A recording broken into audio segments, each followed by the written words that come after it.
শুরু হবে 1 2 থেকে হ্যালো আসসালামু আলাইকুম ওয়া রাহমাতুল্লাহি ওয়া বারাকাতুহু নাহমাদুহু ওয়া নুসাল্লি আলা রাসূলিহিল কারীম আম্মা বা'দ ফাআউযু বিল্লাহি মিনাশ শাইতানির রাজীম বিসমিল্লাহির রহমানির রহিম। সম্মানিত দর্শক শ্রোতা, আপনারা দেখছেন আমাদের আজকের আয়োজন দ্বীনি আলোচনা। আমাদের কোক স্টোরের পক্ষ থেকে প্রতি সপ্তাহে আমাদের যে আয়োজনগুলো থাকে তার মধ্যে এটি একটি অন্যতম। তো আমাদের আজকের আলোচ্য বিষয় হচ্ছে মেরাজ, শবে মেরাজ। আজকের দিনে আমাদের রাসূলুল্লাহ সাল্লাল্লাহু আলাইহি সাল্লাম মেরাজ গমন করেছিলেন এবং সেখান থেকে আল্লাহর পক্ষ থেকে আমাদের জন্য কিছু উপহার নিয়ে এসেছিলেন। তো সেই বিষয়ে আজকে আমাদের সাথে আলোচনায় থাকবেন আমাদের আমন্ত্রিত সম্মানিত অতিথি মাওলানা মুরাদ হোসেন সাহেব। আসসালামু আলাইকুম। কেমন আছেন ভাইয়া? আলহামদুলিল্লাহ। আপনাদের উনি আমাদের আজকের অতিথি, আমাদের সম্মানিত অতিথি। আজকে পুরো আলোচনায় আপনাদের সাথে থাকবেন। তো আপনারাও আমাদের সাথে থাকবেন ইনশাআল্লাহ।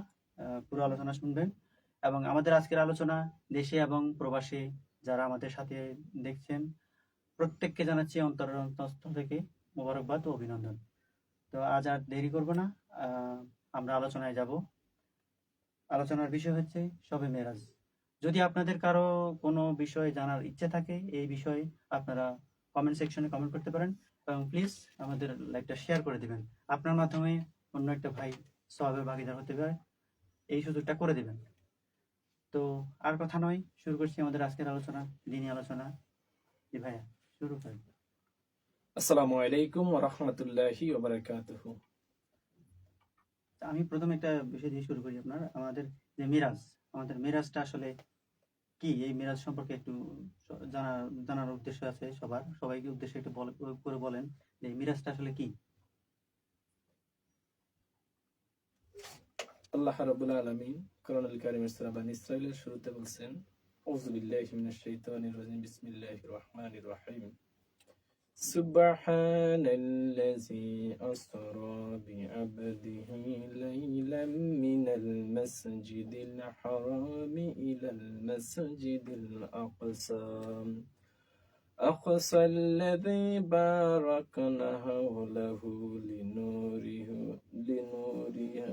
من آياتنا إنه هو السميع البصير صدق الله العظيم।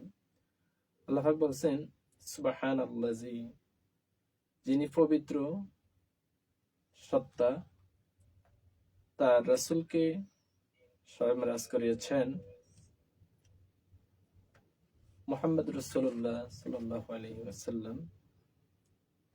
আল্লাহ রাব্বুল আলামিন এই রজব মাসে মুহাম্মদ রাসূলুল্লাহ সাল্লাল্লাহু আলাইহি ওয়াসাল্লামকে তার আরশে আজিমে তাকে ভ্রমণ করিয়েছেন, সে সম্পর্কে আজকে কথা হবে ইনশাআল্লাহুল আজিজ। আল্লাহ রাব্বুল আলামিন শবে মেরাজ সংক্রান্ত যে দিক নির্দেশনা আমাদেরকে দিয়েছেন রাসূলের মাধ্যমে, তার অন্যতম একটা দিক হলো আল্লাহ রাব্বুল আলামিন এই পৃথিবীতে যত রাসূল, যত পয়গম্বর পাঠিয়েছেন, সকল নবী, সকল পয়গম্বর, সকল রাসূল, রাসূলদের ভিতরে আমাদের নেতা হলেন মুহাম্মদ রাসূলুল্লাহ সাল্লাল্লাহু আলাইহি ওয়াসাল্লাম। তিনি শবে মেরাজে গিয়েছিলেন। আল্লাহ রাব্বুল আলামিন তাকে কয়েকটা উপাধিও দিয়েছিলেন। তিনি কোরআনুল কারীম যখন নাজিল হয়, নাজিল হওয়ার আগে রাসূলকে হেরা পর্বতে থাকতে হয়েছে, অনেক কষ্ট স্বীকার করতে হয়েছে। রাসূল করিম সাল্লাল্লাহু আলাইহি সাল্লাম শবে মেরাজে গিয়েছেন, তিনি আল্লাহর সাথে কথা বলেছেন। তিনি যখন আল্লাহ রাব্বুল আলামিনের সাথে কথা বলেছেন, তখন ভাই মুসা আলাইহিস সালামের সাথে তার সাথে দেখা হলো, আদম আলাইহিস সালামের সাথে দেখা, অনেক নবী রাসূলদের সাথে দেখা। যখন তিনি শবে মেরাজ করতে যাবেন বোরাক দিয়ে, তখন হযরত মুহাম্মদ সাল্লাল্লাহু আলাইহি সাল্লামকে জিবরাইল আমিন নিয়ে গেলেন, তাকে নিয়ে সিদরাতুল মুনতাহা সেখানে নিয়ে গেলেন। ফেরেশতা জিবরাইল বলছে, ইয়া রাসূলুল্লাহ সাল্লাল্লাহু আলাইহি সাল্লাম, আমি আর যেতে পারবো না, অত উপরে, আমি যদি ওখানে যাই আমি ওখানে চলে পড়ে শেষ হয়ে যাব। মানে আল্লাহ নূরের কথা বুঝাইছে। আল্লাহ নূর, সেখানে আমি শেষ হয়ে যাব। তো শবে মেরাজে রাসূল সাল্লাল্লাহু আলাইহি ওয়াসাল্লাম ওখান থেকে আল্লাহ রাব্বুল আলামিন তাকে নিয়ে গেলেন। নিয়ে কয়েকটা তাকে আল্লাহ রাব্বুল আলামিন কিছু উপদেশ দিলেন, উপহার, হাদিয়া। উপহার দিলেন হাদিয়া হিসাবে। তার ভিতরে নামাজের সম্পর্কে কথা বলছেন। নামাজ দেওয়ার কথা ছিল 50 ওয়াক্ত। আল্লাহ রাব্বুল আলামিন আল্লাহ রসুলকে 50 ওয়াক্ত নামাজের কথা বলা হয়েছে। তো পথের মধ্যে হযরত মুসা আলাইহিস সালামের সাথে দেখা। তো মুসা আলাইহিস সালাম বলছে যে আল্লাহ রাব্বুল আলামিন আপনাকে কত ওয়াক্ত নামাজ দিয়েছে। মুসা আলাইহিস সালামের এই কথার উত্তরে নবীজি বলছেন যে আমাকে আল্লাহ রাব্বুল আলামিন 50 ওয়াক্ত নামাজ দিয়েছিল। মুসা আলাইহিস সালাম বলছে, হে রাসূল, আপনি কি এত ওয়াক্ত নামাজ আপনি কি পড়তে পারবেন? আপনার উম্মতরা পড়তে আদায় করতে পারবে? আপনি আবার আল্লাহর কাছে চলে যান। তো আল্লাহর কাছে গেলেন। আল্লাহ রাব্বুল আলামিনের কাছে যে বললেন যে ইয়া রব, কিছু কমানো যায় কিনা? তো আল্লাহ রাব্বুল আলামিন বলছে কত ওয়াক্ত দিলে ভালো হয়? আল্লাহ রাসূল সাল্লাল্লাহু আলাইহি সাল্লাম বলছেন, রব্বুল আলামিন আমার উম্মত যতটুকু সহজ হয় অতটুকু আপনি করে দেন। তো রাসূলের কথা আল্লাহ রাব্বুল আলামিন বলছেন যে হে রাসূল, তাহলে আমি 40 ওয়াক্ত দিই আপনাকে। তো আবার চলে আসলেন। চলে আসার পরে হযরত মুসা আলাইহিস সালাম আবার বলছে 40 ওয়াক্ত তো আপনি পারবেন না, আপনার উম্মতের জন্য কষ্ট হয়ে যাবে। আবার আল্লাহ রাসূল আল্লাহর কাছে গেলেন যে তাহলে কত ওয়াক্ত দেওয়া যায়? রাসূল সাল্লাল্লাহু আলাইহি সাল্লাম বলছে, আল্লাহ 40 ওয়াক্ত আমার উম্মতের জন্য কষ্ট হয়ে যাবে, আপনি আরো কমিয়ে দেন। কত ওয়াক্ত? 30। মুসা আলাইহিস সালামের সাথে আবার দেখা। আসার পরই মুসা আলাইহিস সালাম বলছে কত ওয়াক্ত? মুসা আলাইহিস সালাম এরকম বলছে, আল্লাহ রাসূল বলছে যে 30 ওয়াক্ত আনছি। কয় না, তাও কষ্ট হয়ে যাবে, আবার যান। আবার গেলেন, এরকম বললেন। অবশেষে এরকম করতে করতে 5 ওয়াক্তে চলে আসলো। আল্লাহ রাব্বুল আলামিন শবে মেরাজটা দিয়েছেন নবীজিকে সম্মান মর্যাদা দেওয়ার জন্য। এই পৃথিবীতে আল্লাহ রাব্বুল আলামিন যত রাসূল যত নবী পাঠিয়েছেন কেউ শবে মেরাজ করতে পারেন নাই। আমাদের রাসূল মুহাম্মদ রাসূলুল্লাহ সাল্লাল্লাহু আলাইহি সাল্লাম তিনি একমাত্র করেছেন। তিনি আমাদের নেতা, তিনি আমাদের উত্তম আদর্শ, যার আদর্শের সাথে পৃথিবীর কারো তুলনা হবে না, হবে না, হবে না। রাসূল সাল্লাল্লাহু আলাইহি সাল্লাম তিনি আমাদের আইডল, তিনি আমাদের দিক নির্দেশনা, তিনি আমাদের পথ প্রদর্শক। তার মাধ্যমে আল্লাহ রাব্বুল আলামিন আমাদেরকে কোরআন উপদেশ দিয়েছেন এবং কোরআন নাজিল করেছেন তার উপরেই। নবীজি সাল্লাল্লাহু আলাইহি ওয়াসাল্লাম তিনি আমাদেরকে জান্নাত জাহান্নাম এ সম্পর্ক শবে মেরাজ থেকে এসে বলেছেন। তিনি যখন শবে মেরাজ থেকে আসলেন, আসার পরে আবু জাহালের সাথে দেখা। আবু জাহাল বলছে যে আবু বকরের সাথে আবু জাহেলের দেখা। তা আবু বকরকে বললো যে, আবু জাহেল বললো যে আবু বকর, তুমি তো আব্দুল্লাহর বেটা মোহাম্মদের সাথে অনেক সম্পর্ক, আমি তো শুনতে পেলাম নাকি তিনি নাকি বলে আল্লাহর সাথে নাকি দেখা করছে, তোমার এটা কি, এই মতটা কি? হযরত আবু বকর বললেন, আবু জাহেল শোনেন, আমার রাসূল শবে মেরাজ যেটা করছে এটা সত্য, মহাসত্য, এটার ভিতরে কোনো মিথ্যার আসর নেই। তো আবু জাহেল বলছে যে মনে করছি যে হ্যাঁ তুমি হয়তো সাক্ষী দিবা মিথ্যে। আবু বকর বলছে না, আমাকে এখান থেকে তুমি এক চুল পরিমাণ নড়াতে পারবে না।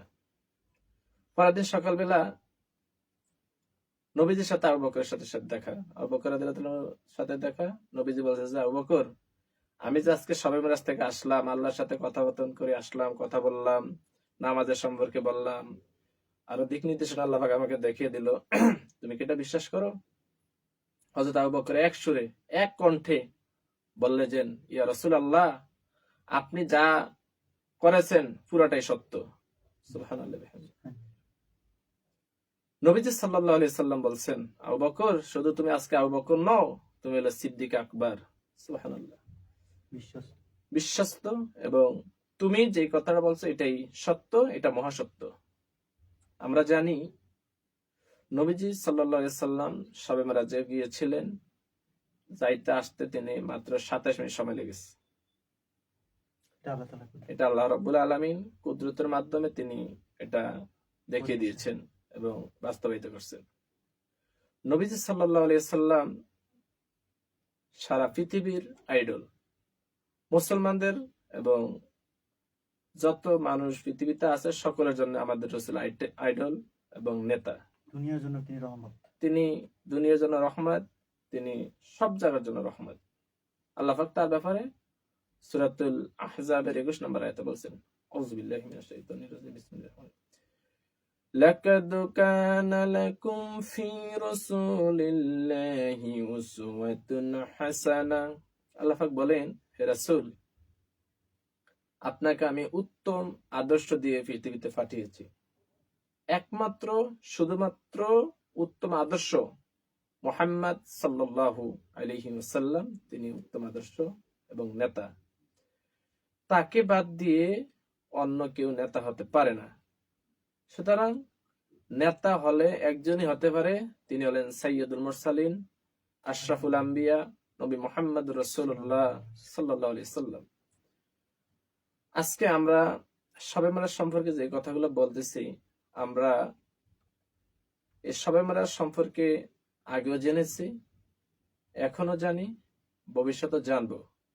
কিন্তু শবে মেরাজ মানে শুধু প্রতি বছর আসবে আর চলে যাবে, এটা কিন্তু শবে মেরাজ নয়। এই মেরাজ আল্লাহ রাব্বুল আলামিন রাসূলকে কি দিয়েছেন আর আমরা কি করেছি। এই শবে মেরাজ কি শুধু বছরের জন্য আসে? না, এই শবে মেরাজটা আসে শুধু মানুষকে দেখানোর জন্য নয়। এই শবে মেরাজটা আসে মানুষকে ভালো হওয়ার নিয়ত করা, সত্য পথে আসা এবং রাসূল কি করেছেন কি না করেছেন সেটা শিক্ষার জন্য শবে মেরাজটা সবসময় প্রতি বছর আসে। কিন্তু আমাদের সমাজ, আমাদের রাষ্ট্র, আমরা এখানে শিক্ষা গ্রহণ করতে পারি না, তাই আমরা ব্যর্থতা, আমরা পথভ্রষ্ট হয়ে আছি। নবীজি সাল্লাল্লাহু আলাইহি সাল্লামকে হযরত আয়েশা সিদ্দিকা রাদিয়াল্লাহু তাআলা আনহাকে সাহাবায়ে কেরাম জিজ্ঞেস করছে, উম্মুল মুমিনুন মা আয়েশা, বলেন তো নবীর আদর্শ সম্পর্কে কিছু বলুন। উম্মুল মুমিনিন হযরত আয়েশা সিদ্দিকা রাদিয়াল্লাহু তাআলা আনহা বলছেন, তোমরা কি কোরআন পড়তে জানো? সাহাবায়ে কেরাম বলছে, আমরা জানি, অবশ্যই পড়তে জানি। বুঝে পড়তে পারো? হ্যাঁ, বুঝে পড়তে পারি। তো বলছে যে যদি তোমরা বুঝে পড়তে পারো, যদি কোরআন জানো, পড়ো, বাজো, জানো, তাহলে কোরআন যা আমার রাসূলের আদর্শই তা। সুবহানাল্লাহ।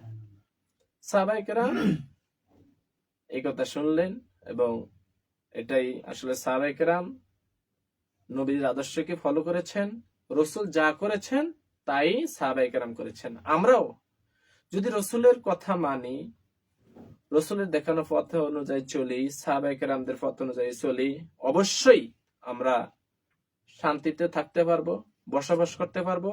কোরআন অনুযায়ী যদি আমরা আমল করি, রাষ্ট্র চালাতে পারবো ইনশাল্লাহ। আর কোরআন বাদ দিয়ে যদি আমরা কোনো শান্তির আশা করি, আসলে এটা শান্তি আসবে না। আমাদের রাসূল শান্তি দেওয়ার জন্য এসেছেন কোরআন নিয়ে, আর আল্লাহ কোরআন নাজিল করেছে আমাদের রাসূলের উপর। কোরআনটা আল্লাহ রাব্বুল আলামিন একদিনে নাজিল করেন নাই, দীর্ঘ 23টি বছর ধরে, কিছু সময় ধরে কোরআনটা আল্লাহ পাক নাজিল করেছেন। কোরআনটা এক একটা নির্দেশন, এক একটা পথ, এক একটা মত নিয়ে আল্লাহ পাক নাজিল করেছেন। আমরা যদি কোরআন খুলি, কোরআন বুঝি, কোরআন পড়ি, কোরআন মানি, কোরআন আমল করি, আমাদের সব জায়গায় শান্তি আসবে।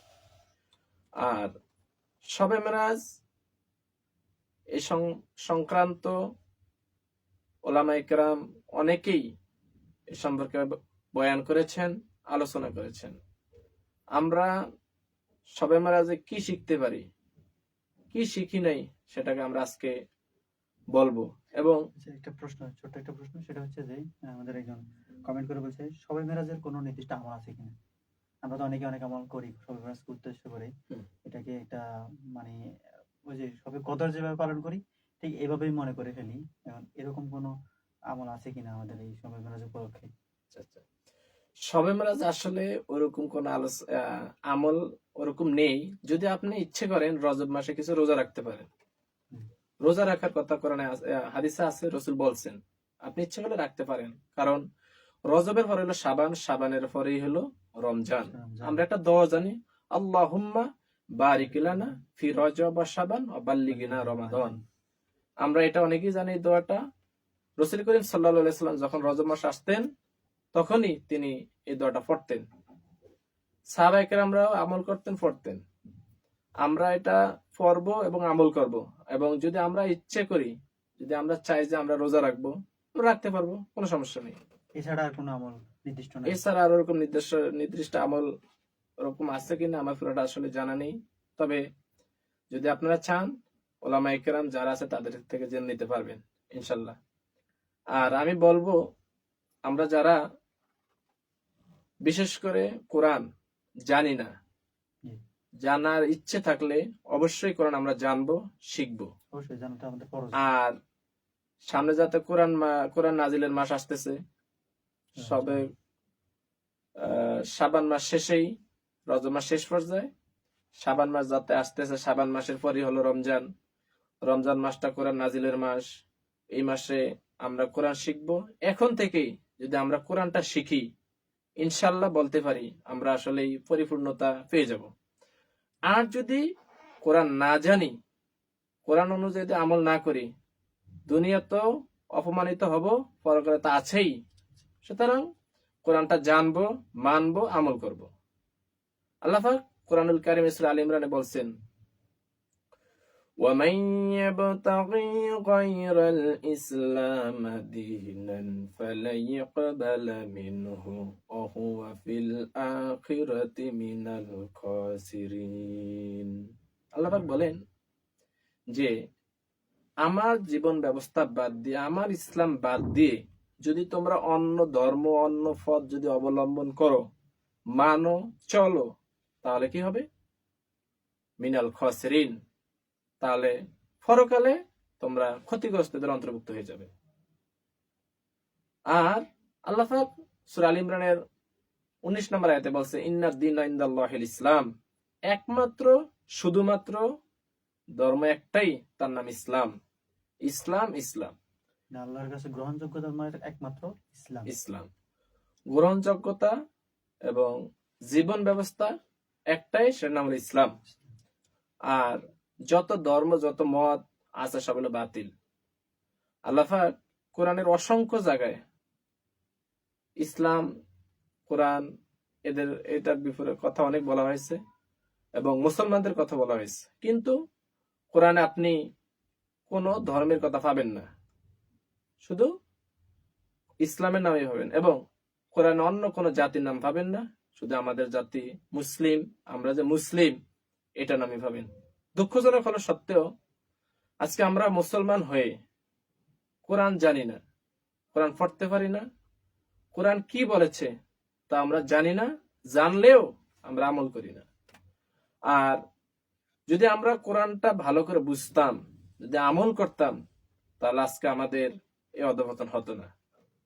সুতরাং আমি বলবো, আজকে যাতে আমাদের শবে মেরাজ নিয়ে সম্পর্কে আলোচনা চলছে, কথা হচ্ছে, আমরা যতটুকু পারি আমরা শবে মেরাজ থেকে কিছু দিক নির্দেশনা আমল করব, মানব, মানুষকে বলবো, এবং কোরআন দিয়ে আমরা যেন নিজেকে শুধরাতে পারি, এবং নিজেদের ওপর যে দায়িত্ব আছে সেটা যেন আমরা কোরআন অনুযায়ী করতে পারি ইনশাল্লাহ।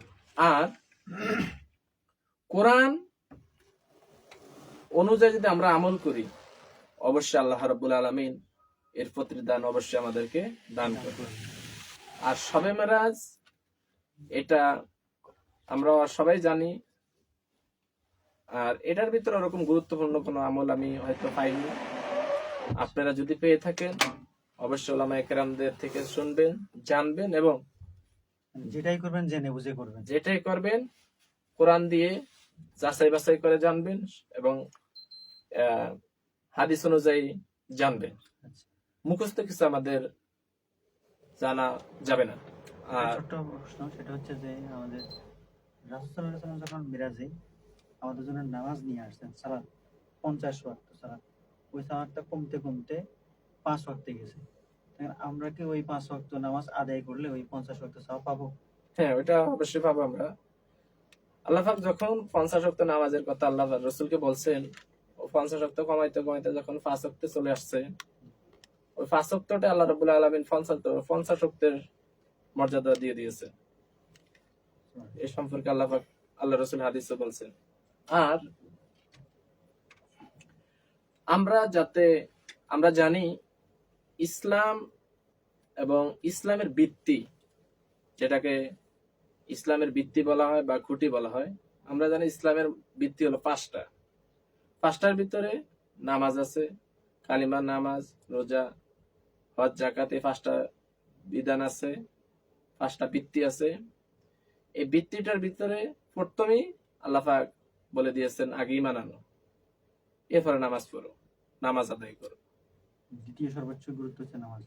এরপরে ঈমান আনার পরে যদি আমরা নামাজ না পড়ি, আর নামাজ না পড়ে যদি কোনো লোক যদি বলে আমরা মুসলমান, আল্লাহ বলছে আসলে এটা মুসলমান নয়, এটা হলো গাদ্দারি। সুতরাং আমরা নামাজ পড়বো এবং যারা নামাজ পড়ে না তাদেরকে বলবো। মুসলিম এবং কাফেরের মধ্যে একমাত্র পার্থক্য হচ্ছে আর নামাজ। মুসলিম আর কাফের এই দুই দলের ভিতরে পার্থক্য একটাই, নামাজ দিয়ে। মুসলিম নামাজ পড়ে, কাফেররা নামাজ আদায় করে না। সুতরাং আমরা যারা মুসলমান দাবি করি, অবশ্যই আমরা 5 ওয়াক্ত সালাত আদায় করব ইনশাআল্লাহ। আর আমরা যতটুকু পারি সবাই নিজের ভুল এবং আমরা যাদের উপরে জুলুম করতেছি এবং এই জুলুম থেকে কিভাবে সরে যাওয়া যায় এবং কি করলে ভালো হবে দেশের এবং জাতির জন্য, সেটা অবশ্যই আপনারা দেখতেছেন আর দেখবেন। কারণ দেশে যদি শান্তি না থাকে, আমরা শান্তিতে কেউ থাকতে পারবো না। শবে মেরাজ শুধু এতটুকু নয় যে শবে মেরাজ আসলো আর কিছু খাওয়া দাওয়া করে আমরা বিদায় করে দিলাম, এটা নয়। রাসূল সাল্লাল্লাহু আলাইহি সাল্লাম শবে মেরাজ আসার পরেই যখন তিনি পেতেন, তখনই তিনি নিজে আমল করতেন, সাহাবীদেরকে আমল করাতেন। আল্লাহ রাসূল সব সময় মানুষের কল্যাণকামী হতেন। রাসূল সাল্লাল্লাহু আলাইহি সাল্লাম তিনি কখনোই মানুষের উপর জুলুম করেন নাই। তিনি হলেন আমাদের আইডল, আদর্শ। এ সম্পর্কে আমরা এতটুকুই রাখি। ইনশাআল্লাহ পরবর্তী সময় আমরা কথা বলবো। জি, অসংখ্য ধন্যবাদ। আসসালামু আলাইকুম ওয়া রাহমাতুল্লাহ। মাওলানা মুরাদ হোসেন সাহেব, আপনাকে অসংখ্য ধন্যবাদ। আপনি অনেকক্ষণ আলোচনা রাখছেন। তো আমরা আজকে আলোচনা থেকে জানলাম যে শবে মেরাজ উপলক্ষে আমাদের আমরা যারা আমল করার চেষ্টা করি, বিভিন্ন রকম আমল নামাজ নিয়ে তদারকি করি, এগুলো আসলে জেনে বুঝে করা ভালো, কোনো কিছু অতিরিক্ত করাই ভালো না। কারণ কুল্লু বিদাতিন দলালা, প্রত্যেক বিদাতকারী গুমরাহী। সুতরাং জেনে বুঝে করাই উচিত। তো আজ এই পর্যন্তই। সম্মানিত অতিথিকে অসংখ্য ধন্যবাদ, তিনি অনেকক্ষণ আলোচনা রাখলেন। আশা করি আপনারা বুঝতে পেরেছেন। তো আমাদের আজকের লাইভে যারা আমাদের সাথে ছিলেন এতক্ষণ, আমাদের লাইভে কমেন্ট করেছেন আনাস শেখ, মাশাআল্লাহ, আনাস শেখ ভাইকে অসংখ্য ধন্যবাদ, তিনি আমাদেরকে কমেন্ট করে উৎসাহী করেছেন। আর সোহেব ইসলাম, তিনিও আমাদেরকে কমেন্ট করেছেন, ধন্যবাদ আপনাকে অসংখ্য। আর যারা যারা কমেন্ট করছেন সবাইকে অসংখ্য ধন্যবাদ। আর যারা এতক্ষণ ধৈর্য ধরে আমাদের সাথে দেখছেন দেশে এবং প্রবাসে, সকলকেই অন্তরের অন্তঃস্থল থেকে ধন্যবাদ। ভালো থাকবেন। আগামীর আয়োজন নিয়ে আবার আসবে ইনশাআল্লাহ। ওমা তাওফিক ইল্লা বিল্লাহ। আসসালামু আলাইকুম ওয়া রাহমাতুল্লাহি ওয়া বারাকাতুহু।